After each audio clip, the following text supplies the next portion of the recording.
Good afternoon, everybody, and welcome to the first in IQPC's global transformation series of extended interviews or podcasts.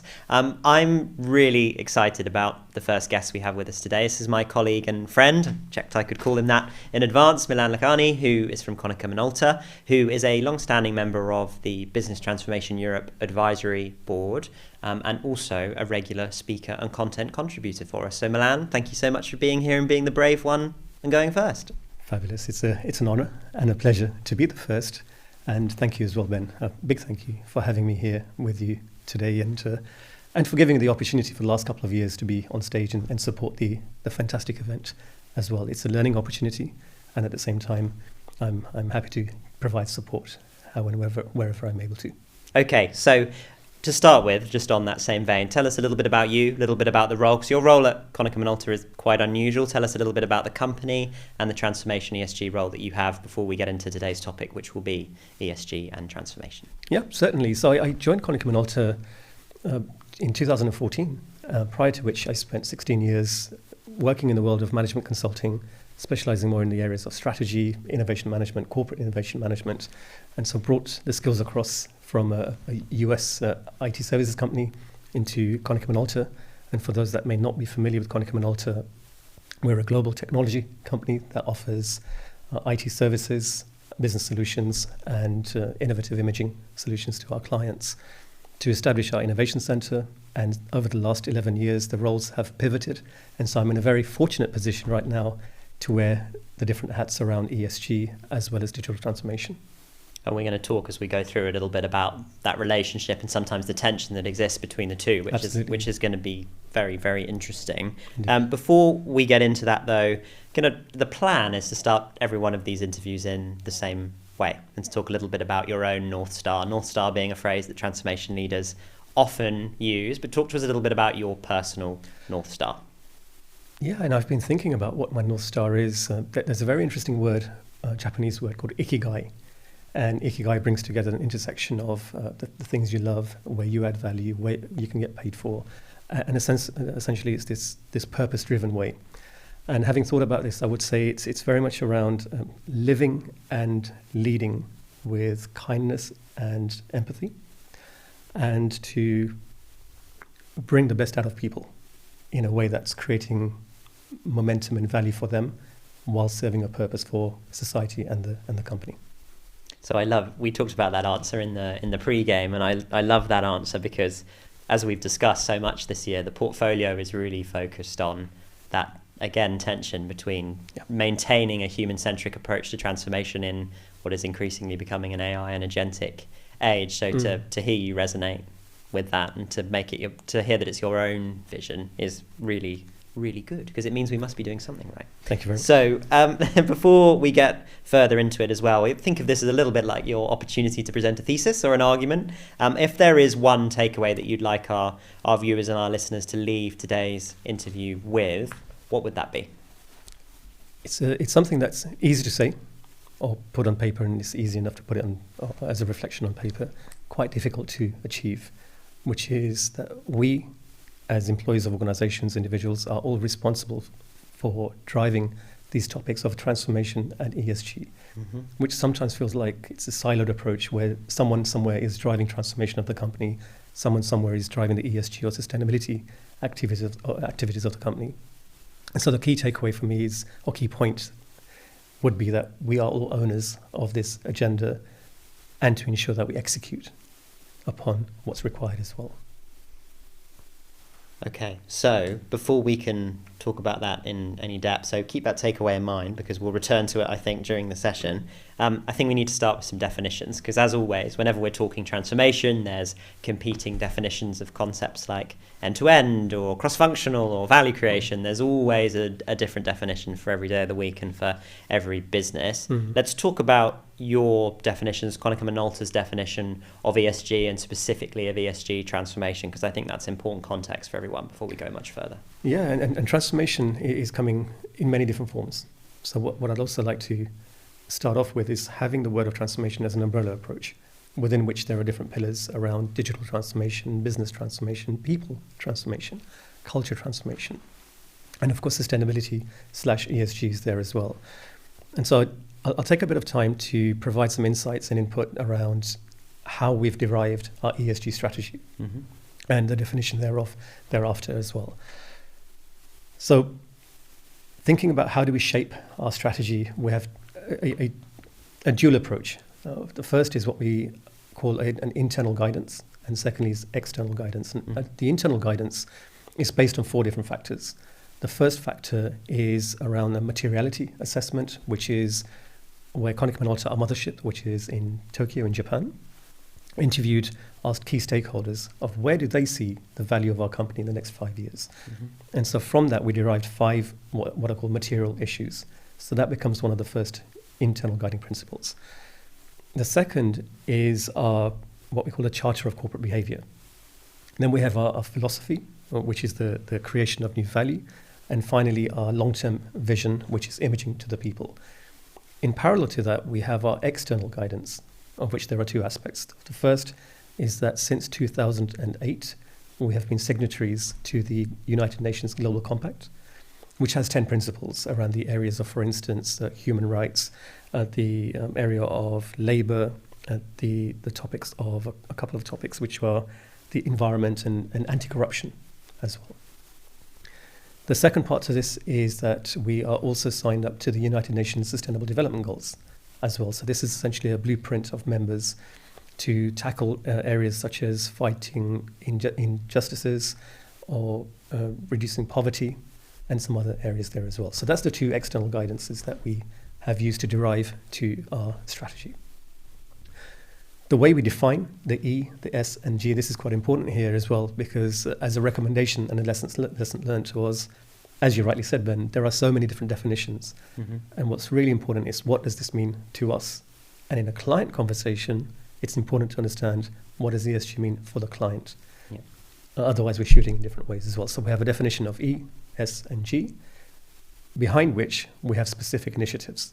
So for the environmental pillar, we say conservation of the natural world, within which we have, for instance, the topics of climate change, climate mitigation. We have the circular economy, pollution.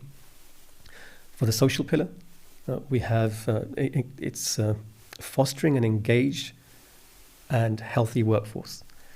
And healthy is a point that I'd like to elaborate on, because this means physical health and mental health as well. And on the back of that, we have other topics around around working conditions, human rights, and so on.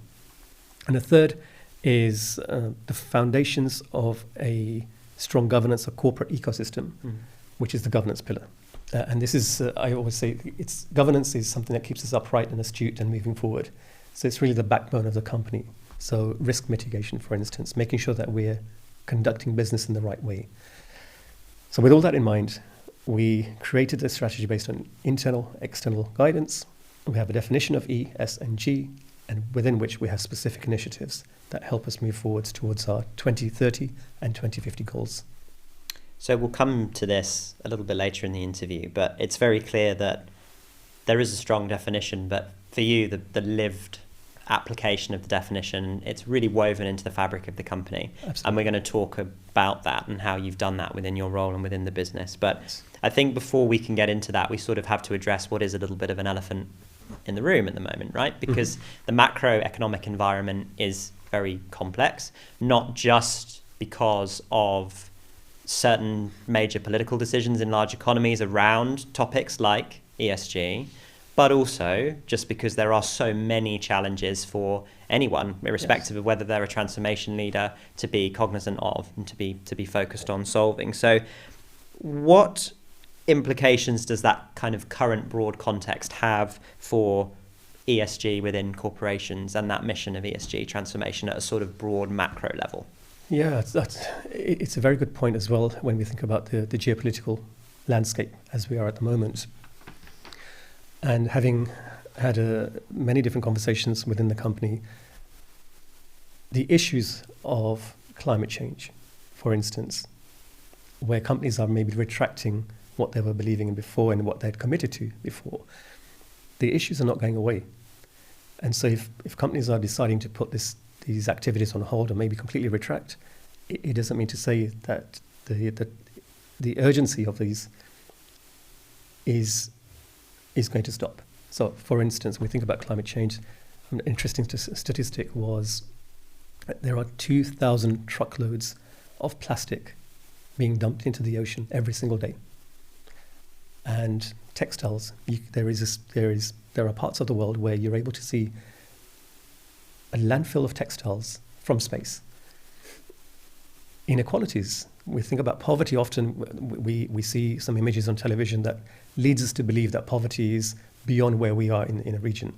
And that's not true, because almost 1 in 5 people in the across Europe is on the verge of extreme poverty. And these issues are only going to get worse if we don't deal with them. So with that in mind, strategically what we're saying within our company is we continue moving forward because it's the right thing to do. And yes, of course, there's the business creation and adding value, etc., which we can define value in a later stage of the conversation.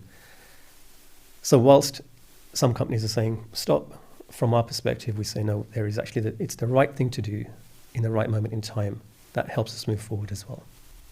And where do you think that, because the commitment, the cultural commitment from Konica Minolta around this seems to be ironclad, right? And the definition of ESG that you gave and is broad, and there's other responsible decisions that the company has taken in terms of what it wants its core values to be. How do you think has the company ended up in a position where that value level commitment is so strong over and above the general commitment that a corporation has to generate profit for its shareholders? Yeah, so there are different demand signals, I have to say as well. So there's one part of doing the right thing for the right reason. We marked our 150th year last year. So as a company, we have continuously been transforming. And over that experience of years and years, from the depth and breadth of what we are offering to our clients, it's easy to see whether values can be delivered as well. Yeah. On the other side, we know that investors, shareholders, are also increasingly interested in the topic of investing in the companies that are believing in the right thing to do. The flip side to it is if we think about attracting talent, because we also know that it's extremely difficult to attract the right type of talent that you want joining your company. And we've learned very quickly that there is a newer generation coming into the workforce that are deep believers in, for example, environmental and social topics as well. And then we've got the voice of the customer. And when we think about this value that we have of customer centricity, to really give that life, it's listening to the customers. And we spoke about regulation, for example. If it's regulation that's mandating compliance, if you're compliant or not, our customers really care that you are compliant to serve them for their purpose. So we've got different factors in this as well. So regulation is one. We've got investors as the other, shareholders on the back of that. And then we've got the voice of the customer, and we've got our own employees as well. And I promised you that, I'd be unable to conform to the scripted questions that we've got. Indeed, you did. So there is something that springs to mind. And one of the things that we see come up when we're talking about AI integration, which is not the topic of this, but obviously comes up all the time, is that actually you can make the argument that specifically for our community, for transformation, it's quite a good moment in time because the push factors are really there. There isn't, it's not just a nice to have, or, there isn't a battle to fight that change needs to happen. There's increasingly an acceptance that companies must transform in terms of their data core and their approach to AI adoption. Otherwise, they simply will cease to function as profitable companies. Based on what you've said, arguably that's the case for ESG too, right? So why do you think sometimes it can be so challenging to get that to the forefront, and how do we make it one of the issues that sits at the top of what, as we said at the beginning, is admittedly a very large pile? If I draw parallels between the AI revolution and ESG, we need to go back in history here because, for instance, sustainability as a topic has been around for many, many, many years. Yeah, it's not a new quote thing. Sure. And so as companies have tried to inherently embed sustainability, what that has resulted in is having experts in-house. And ESG came along as a framework, and ESG is really a framework that investors use to assess the risks and opportunities, whether they want to invest in a company or not. Yeah. The key point here on data that you mentioned as well is that there's transparency and traceability, which traditionally may not have been there. And this is where governance and regulation comes into play, because it gives us inherently an opportunity to be, quote, data-driven, insight-driven, action-driven. Yeah. AI, on the other hand, because of the huge investments, and often people default to saying, we're a tech company and therefore we must invest in thinking AI first. Yep. I'm not a believer in that, personally. Because let's understand what the processes are. People say, let's use technology for the sake of technology. No, why? Processes are often broken. People don't know who's responsible for certain activities. Are the processes even documented somewhere? When was the last time we revisited those? Probably a very long time ago. Then we think about the data aspect. How good is that data? And often in large organizations, maybe even small organizations, data and knowledge is scattered across the organization in different formats, owned by different people. Some people have taken that knowledge when they've left the company and it's not been documented. Yep. So it's really a process that we have to go through. What we see in the mainstream, especially the media, are the impactful results of the potential of AI. And they will be there, for sure. And you've made me remember a year where I was taking a year out at university. It was a very long time ago, in 1996. And one of my projects was, it was in Maltisham, Research and Development Labs. And the project was for 6 months, this part was around what we call community communication networks, which eventually evolved more into the internet. So my final year thesis in 1998 was around the internet. And I said, every company will have a presence online. Didn't call it digital because I didn't know of that word at that time necessarily. Yeah. And that's how I see AI. A lot of buzz, a lot of thinking, but we have to be very focused. What meaningful problems are we trying to solve? And then systematically, as the cost, because there's an environmental impact on this. And I recently attended a masterclass where the lecturer said that the capacity of AI is doubling every 6 months. Yeah. And at the same time, if we apply Moore's law in relation to the cost, will most likely halve as it doubles capacity. So the affordability, the impact on the environment is also becoming much more affordable, and it will do. So coming back to the internet example, I still feel that the whole movement is at least 5 to 10 years before it becomes really embedded into a company. You could get into such an in-depth conversation on that, and we mustn't because it's not the topic of this. But I do think it's worth noting that I'm plainly not a transformation leader, but I speak to a lot of them, and I've yet to meet anybody who disagrees with the thrust of the answer that you've given there. And these are people who are comfortable with change, much more comfortable than their colleagues in other functions often, and yet they are the ones who say, yeah, well, of course the technology, but what about the people? And that human-centric element is interesting. But that was a very hard question for you to answer, and as I said, not scripted, but it demonstrates, I think, how difficult it is to get it to the top of the pile when there are so many other considerations. But starting to see that link as you talk about sort of traceability and visibility, that link between the digital capability, digital transformation initiative, and ESG, and tracking that back to ROI and value for business. So I'm sure we'll talk about that a little bit more. Okay, so before we turn and talk about the customer and that customer centricity piece, which I think brings a lot of this to life, let's just talk a little bit more about the obstacles, because we've introduced some of them already, but you've talked about the importance of making ESG a core business principle. Can we zero in a little bit on that? Because I think this is relevant to anybody who's trying to make anything a core part of a transformation or change agenda, right? If there's something really important, which clearly this is for you and for your business, how do you establish that thing, in this case ESG, as a core business principle? Yeah, there's a couple of ways that we're on the journey, because it is happening. Certainly we're going through a planning process at the moment as well. And part of this thinking is, how do we create ESG as part of the core strategy, as opposed to having a separate pillar, which it also deserves, on the other hand, to really weave it into, as you mentioned, the fabric of the company. So that there are a few aspects here as well. So if I take a step back in terms of what's happening externally, or what has been happening for the last couple of years, LinkedIn, for instance, they produce a very interesting report annually, and they call it the Global Green Skills Report, where if we compare the figures from 2023 to 2024, there's been I have to remember this, the job seekers with green skills are 54.6% higher in terms of being able to find work. All right. Indeed. Versus the overall workforce. And so the global demand for this green talent is increasing in the last couple of years. And so you can see this in terms of job titles. And the talent, this grew by 11.6% year upon year. And there were only 5.6% of talent that was available to fill those gaps.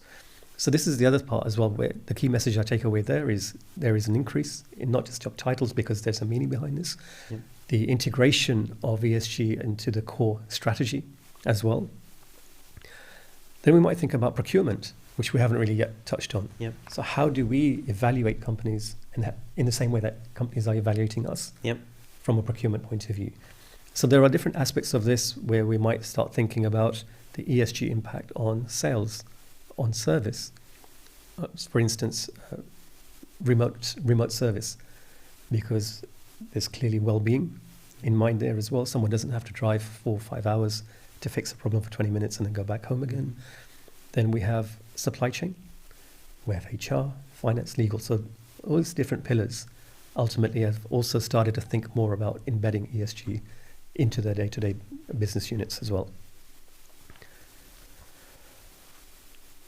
The last part of this is touching back on the point around data, because this is also a very key point as well, that traceability and transparency is something which is being demanded even more as well. So we have quantifiable data, and we have a clear insight into how we derived a certain results through the transparency of having access to that data as well. So a number of approaches, but by the sounds of it, talent is an important element of it, being able to identify and attract the talent that's going to help you to embed that. There's a procurement and supply chain angle, but then there's that visibility angle, which you keep returning to, and I think we'll come back into as we talk about the technology and how it supports this. But the 4 pillars, fair to say, that you think help to embed as core business principle? Not trying to make you second guess yourself. No. I'm thinking through to make sure that I'm covering the different aspects. I would say that makes sense, for sure. So I'd like to, again, thinking about the relevance for our broader audience, let's talk about the customer, because there's been an ongoing conversation within this portfolio about ROI from transformation initiatives and how transformation teams can justify. Initially, it was their teams, and then it was the value that their teams, the budget they can command, their increasing seniority within the organization. Plenty of transformation leaders now operating at board or exco level, which is fantastic and bodes well for us and the events that we run. So can we talk a little bit about the customer in the context of ESG? What does that customer need from ESG, and how does that map or track back into the transformation team and what they're trying to achieve? It's a really critical point here, Ben, that you're making. So it was next week now, actually. So 2 years ago, coming up to 2 years, we founded the ESG Centre of Competence in Europe. The reason being is we have many colleagues across Europe that are working on the E topic, the S topic, or G topic, and often trying to fulfill client and customer demands through tenders and engagements. But it can be quite a lonely world, because it's maybe one individual by themselves, a couple, or maybe a small team. And so we started off as more of an underground movement based on hypotheses that we wanted to prove. One of which was customers, clients really care about ESG. True or false? Because as you say, customers care, but how do we know? There's external research. Yes, we can certainly take that into account. So we conducted our own survey.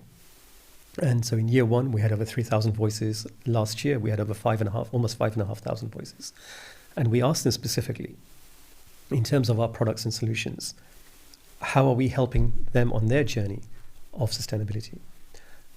And we had very interesting insights on the back of that. The other part as well is around communication, because often we think we communicate in a certain way of format, but you can never communicate enough, which sounds more meaningful from a client or customer point of view, which is also education. And many may not know necessarily what this really means for them either. And so as a true partnership, which is directly or indirectly that we can help and communicate better as well. Mm-hmm. So through surveys, through customer interviews, we are continuously learning a lot. We're also understanding where we're doing well, because often the mindset tends to look at the negatives. And at the same time, some aspects are working really well, which are, for instance, sharing some of our strategies, having a strong presence online that we can point people to, but there's always room for doing more. And so the lessons that we're learning from this, we're addressing via action points year upon year. And so the next round of the survey we begin on in January of next year. So I'm hoping then we continuously evolve. And you touched on the word value earlier on. So customer value in this essence is really listening to the customer, making sure that they don't repeat the same answer from last year, this year, because that means we've failed in trying to address what they've said. Yep. And this way, it's also from a business value, making sure that we retain, we build a relationship. It's not, it's transactional in the sense of we're taking care of each other, rather than selling a solution and then forgetting about it for X number of years. So if you're any type of change leader, big or small c, right? Because one of the factors that we consider in the conference is that there are plenty of people who have the potential to be change agents across their organizations who do not necessarily even sit within a transformation team or function, right? But what advice would you give anybody who's trying to lead an initiative for an ESG type of transformational change within their business when it comes to reporting the value of those initiatives upwards, either at board level if they're senior or even further down the organization? And again, with the context in mind that if you're a CEO, you've got more than a couple of challenges to worry about. It goes back to the example that I've just shared, because there's a reporting upwards and there's also communicating throughout the company, because now we have evidence. And when we say we want to be customer driven, we have all the needs, or most of the needs, let's say. So that's one part as well that we need to think through as a person that has an interest. Yep. Find that passion, and if there's a passion, there will most likely be someone who's taking care of this role. Yep. Become an ambassador. And for instance, if I reflect on my journey for the last 6 or 7 years in how I entered this world of innovation, sustainability. So I attended a training course in 2019, and there were a couple of lectures. One was on AI, which is very interesting as well. I was absolutely fascinated because it was saying, so it was an open discussion, and there were a team of 4 people in a small group, and they said, that chair here is occupied by the CEO of the company who is an AI. How do you feel? So we had a very interesting discussion. The other lecture that I really enjoyed was around sustainability. Mm-hmm. And it hooked me in, so I began exploring this whole new world. I had no background in sustainability either, and I continue to learn. Every single day I'm listening to something or reading something.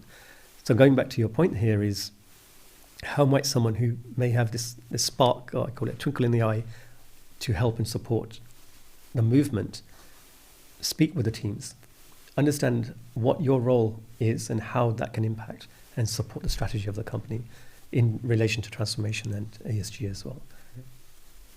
Okay, thank you. Does that answer your question? It does very well. Yeah. Yes, that was great advice. Thank you. And let's talk a little bit now more directly as we move through this about the link or the tension that we referenced at the beginning between technological innovation and ESG as an initiative. And the platform, I guess, or the example that I have for this is that there's plenty of good global news coverage, or plenty of global news coverage about the huge data requirements of large language models, for example. Now, it seems fair to say that at the moment, if it's a race between ESG and AI adoption, the focus is probably leaning towards the latter, and there's that real fear of being left behind. How are you, or how do we square that with a ironclad commitment to ESG? Because it does seem difficult to do AI rollout at scale, at least in the short term, in a fundamentally sustainable way. Yes, and I would say here to use tech as an ESG enabler, which means in reality you speak about data. So ESG is one aspect. Of course, there are many others in the company that have to follow the same pathway. Yeah. So we think about the data usage that we spoke about earlier on, using different platforms, thinking about automation. If there was one thing right now that you really did not like doing every single day, would you be happy to have support of that through an agent of some sort? And most people say yes, because there are jobs to be done, most of which we enjoy, some we simply don't. Yeah. So finding the opportunity to solve a meaningful problem, which, yes, it would inherently here be related to E, S, N, or G. Mm-hmm. The reality that we're also looking into now is how might we use or begin to think about using AI to support our climate change goals. So really practical and pragmatic uses and use cases. We don't want to have a broad brush AI approach. The other part, as I touched on briefly before as well, is around quality, because the consistency in quality also varies deeply. Yep. So how might we then use technology in the right way? And so, for example, we have an in-house solution that's been developed. Coincidentally, it's called ESG AI. And it serves the purpose of helping our clients, including ourselves actually internally, to find the data sources, ensure that the manual processes are then automated, digitalized, such that we're able to automate the collection, the representation, using AI then for predictive analytics, for instance, in the longer term as well. So that's the kind of area that I would say really using tech as an ESG enabler. So I think this is the moment to talk a little bit more specifically about the meeting point of your passions, right? Because you're a transformation leader first and foremost. Digital transformation is half of your role, but you've also picked up along the way this ESG mandate. Now, when I first heard that, I have to admit I struggled to understand how the two went together, and the more we've talked about it, the more it makes sense, and you've referenced that connection several times today. But can you just explain why did it for you and Konica Minolta make sense to combine the topic of ESG and the topic of digital transformation, and why has that been such a rewarding role for you, but also in terms of the value you've been able to take back to your, I think, mothership, you called it? I did indeed. So the transformation role, the newer role, began only in April of this year. And that was also to do with my own passion around helping the company achieve better improved productivity, or looking at how we can simply improve processes, because there's room for opportunity everywhere, that it needs to be driven in a systematic way. Yep. The ESG side, on the other hand, because we have several initiatives around our center of competence, we have a dedicated European team that are focused on sustainability. Yep. So we're bringing all the expertise together to share best practices. And what I've realized even more is so often people are in their silos, because that's what you're used to every single day. And I took a step back and said there is a connection to be made here around transformation as the orchestrator. Let's say there's a very, very nice technique. Nice is not the right word here as well. There's quite an impactful and effective technique around orchestrating transformation. Yep. And it's as if, in some essence, that you're the conductor of today and I'm part of the orchestra. On the other hand, sometimes I'm the person that's orchestrating, and there's an audience there who are part of the orchestra. Mm-hmm. And what this means is, how do we think about ensuring that we might be working in a silo, but let's say essence of data, that there is a seamless flow of data from one area to another area to another area, and it's all connected together. So there was the E topic, the S topic, the G topics, and then transformation that came in parallel, coupled with digitalization. Yep. And I can see opportunities across to weave everything here together as well. So that's where I would say that it was really an opportunity to think about how do we go beyond silos and work with a group of people that I'm really lucky to be working with, so that we can create the impact that shows that we have results in transformation and we're creating impact on the ESG side as well. Do you think within your broader transformation function within the business, do you see the, let's call it unconventional, it's actually not unconventional, but when you first hear it, maybe it feels unconventional pairing between digital transformation and ESG. Are you seeing that opening up other types of partnership between either transformation and different functions, or just different functions altogether? Like, are you becoming a success story in that sense for the rest of the business to follow? I wouldn't say we're a success story yet. What we have begun to see is thinking about how might, as was like DX, digital transformation initiatives, be embedded in the area of the operating model or sales. How might we improve sales by having a digital solution of some sort? Yeah. How might we improve our service and the way that we service our clients by having digital solutions? Okay. That appetite is increasing, as we see as well, because there is a need, and it piggybacks on productivity and efficiency, and at the same time, the client's happier. So there's a win-win potential there as well. So to try and start to tie some of this together, I promise we're approaching the close. Okay. What does, again, thinking about broad appeal and making this relevant to as many people as possible, what does the ESG journey that you're on teach us about other types of transformative change that don't include ESG? What are the types of principles that are foundational to transformation more broadly that you think you've learned from this initiative that we can take forward into change mandates of any type or with any focus? I'm going to use a couple of cliches here. Go on. Love a cliche. Yeah. So purpose-driven and value-led. You should turn this into bingo, really. It should, right? No, so if I think about some of the lessons learned, we're often working on day-to-day challenges, or we're facing day-to-day challenges, and not often do we have the opportunity to maybe take a step back and really think about where do we want to steer our business in the next 3-5 years. How might we get there from a strategic point of view? What's happening in the industry? Where do we want to play? Yeah. And what are some of the problems and issues that we're trying to resolve? And what are some of the pain points along the way? With pain points comes opportunities. And regardless of whether it's ESG per se as a holistic topic, we can think about going back to the orchestra. Yeah. Cultural transformation of a company. What does that really even mean? We want to change the mindset. How do you give meaning to the mindset? How do you measure the mindset of someone? And going beyond the cliches, we're really trying to think through of what does it mean for us as a company, and where do we want to go? How do we then get there in the right scientifically supported way, business way, and of course the human-centric way as well. So that's how I just want to complete the loop there. That humans, when we speak about clients, who's behind clients? It's people. We're a company, and that's a proud company, and how do we define a company? Yeah. Yes, a technology company, etc. It's our people.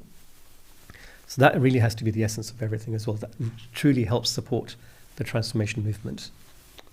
So, and at the risk of sounding a little bit existential, like an opinion that I always want from any transformation leader, as you've just said, all of you first and foremost are people leaders. You care about people and human outcomes, right? That's always the purpose of transformation, is solving problems for people at some level, whether they're employees, customers, any stakeholder. Do you think that the risk that very purpose-driven approach to transformation or to just running a business, do you think that's under threat because of the environment that we're in? Do you think it's a good moment actually in time? We talked about moments in time at the beginning to take stock of purpose because there are a number of unprecedented challenges out there. Or conversely, are we seeing that because of the day-to-day firefighting that you're often getting pulled into, there simply isn't the time to think about that purpose? And maybe it's ESG that's one of the vehicles for getting that back on track. It is, and it's combined now also with the AI movement or the transformation or digital transformation. Because we know, for instance, digital transformation as a term has been around for, at least I remember, 15, 16 years. So it's not a new thing. No. So why is it that many projects continue to fail? And in my view is purely because we are not addressing the foundations of what does it really mean to be a company that's focusing on digitalization. You asked earlier on about definitions, an agreed term and definition for the company. So a different view that we're taking right now to support the cultural transformation and change management is education. So last year, based on the voices of the customer, we also captured the voice of the employee year upon year. So this year's round is going to start next week as well, where if we look globally, We have standard questions. In Europe, around 8,500 people tend to complete the survey. And we have a question around the topic of sustainability. I take that on board, we review the feedback, and we address the feedback in a similar way that we did for a customer's point of view. Yeah. What we've learned on the back of that is communication and education is extremely important. And then we touched on AI quite a bit as well in our conversation, Ben. So we're also implementing an AI literacy for everyone. AI literacy program, excuse me. Yeah, I remember us talking about this before. Yeah, and it's super interesting because on the one hand, it meets the requirements of the EU AI Act. Yep. On the other hand, it really helps us from a digital point of view because we have standard definitions. We start thinking in a different way as well. So education, knowledge transfer, and building confidence is something that I haven't really touched on, which I would like to.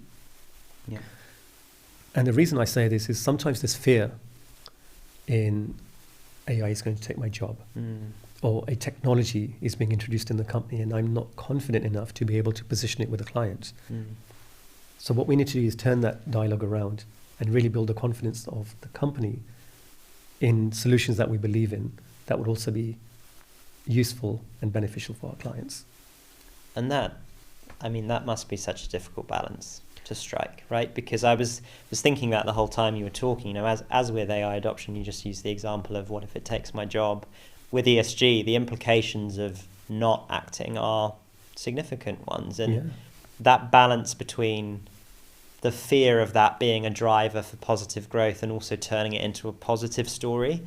I guess that's a positive way to round this out, right? Is I often think when I talk to different people across different functions in leadership, again, change leaders are the ones who understand that balance better than anyone. And actually you're so well placed, arguably, to persuade others that, there might be scary implications, but we can still build a positive motivational message around this. We don't have to frighten people into action. And in fact, maybe the data suggests that's not a good way to do it anyway. Yeah. I use an analogy of, touches a bit on physics. And you're going to lose me, but okay. No, I won't get too technical here. I'll try and make it as simple as possible, which is how do we create momentum? Yeah. And how do we create gravitas? And a simple analogy, which I was taught many years ago, by the way, so it's not mine. I was lucky to be taught by one of my previous leaders. And we had an idea around innovation. And we approached the senior leader at that time. And he said, "What do you want from me?" And we said, "We'd like to join your team so that we can move this idea forward." And he said, "No, because I'm already, quote, a shining star. What I'll do instead is I suggest that I associate my name with your movement." And suddenly we said, okay, this makes sense, because then we said we've got the sponsorship from person X. And if in the galaxy you've got these tiny little stars, you've got these shining stars, that people that you look up to, you think, these are amazing, wonderful people. I want to be like them.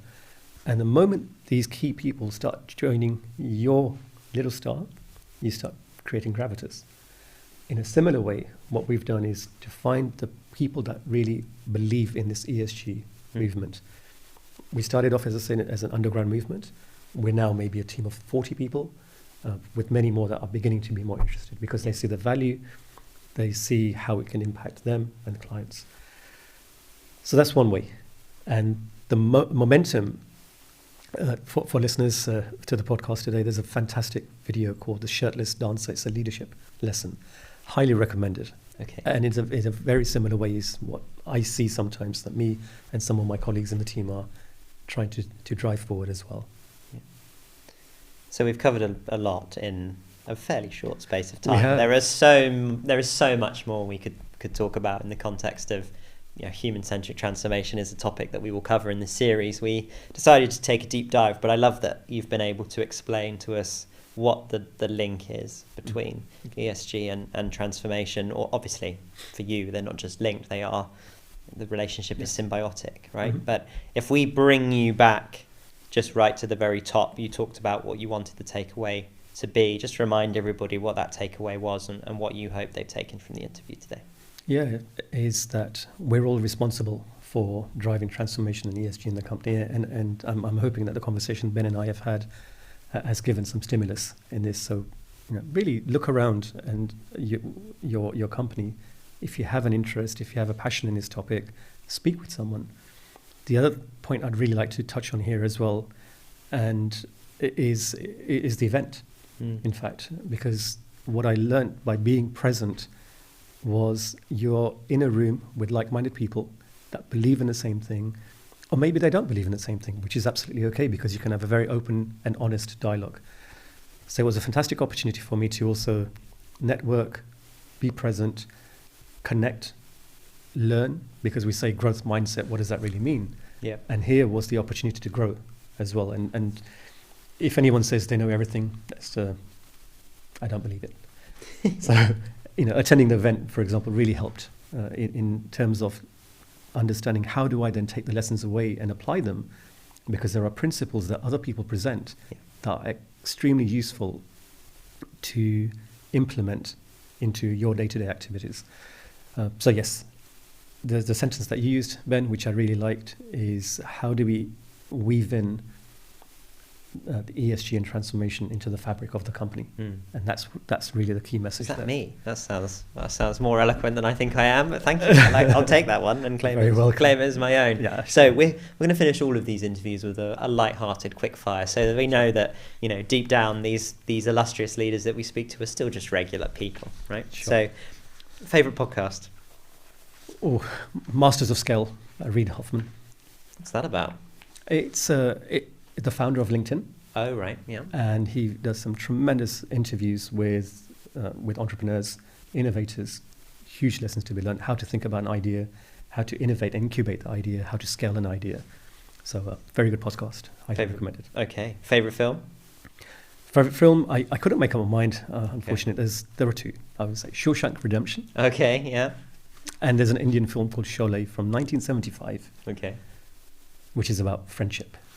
Nice. That's a wholesome message. I like that. It is. I knew I could rely on you to be wholesome. Oh, thank you. Favorite book? Favorite book is Thinking, Fast and Slow. What has that taught you about what we've discussed? What's relevant in that book about? If you think about what we've discussed today. The relevance is sometimes thinking on your feet. Sometimes we rush into decisions when we shouldn't. We listen to the intuition, and often intuition is right. And when to slow down, because some things should not be rushed, and you really need to give the time out to think things through. So thinking fast and slow. I'm not operating at anything close to your level, but the courage to do that, I think, is difficult to find, isn't it, given the pressure that we're under and the pace that everything is going. Absolutely. And this is why I find the book really useful, because and as a Londoner, you wake up and your day is go all day long. It's extremely difficult. The other part is we speak about digital, and actually I'm also feeling that living in a digital environment is making us want results now. People's attention span is maybe lessening in a way that, because everything is on demand, and so we really need to find that balance between what are the expectations versus what the reality is as well, and sometimes slow down. Well, agreed. And that is one of the motivations that we have behind this series, is we generate so much content, but the real value of what I think we do is we bring people together, and we can't do that all the time because there's only one event for each portfolio per year in each region. But what we can do is to try and offer some more human-driven content like this. Speaking of which, I'm so delighted that you agreed to do this. You were the first in, as I said at the top, what we hope will be a series of long-form interviews and podcasts for the transformation community, but for our wider community as well, because IQPC serves a really broad global community. But you were the one, I asked a few people, you were the one who was prepared to put the time in and to go first, and you have made this easy on me, which I appreciate, because I am no expert. So thank you very much for giving us the time, and here we go. Thank you very much, Ben, for the opportunity. I wish you all the best as well in our upcoming event. At the end of next month already as well. So many thanks for the opportunity. And it's been a very interesting conversation. I'm continuously learning from you as well, so appreciate it. That's very kind, mate. Thank you. Thank you, Milan, and see you next time. Thanks for listening and watching.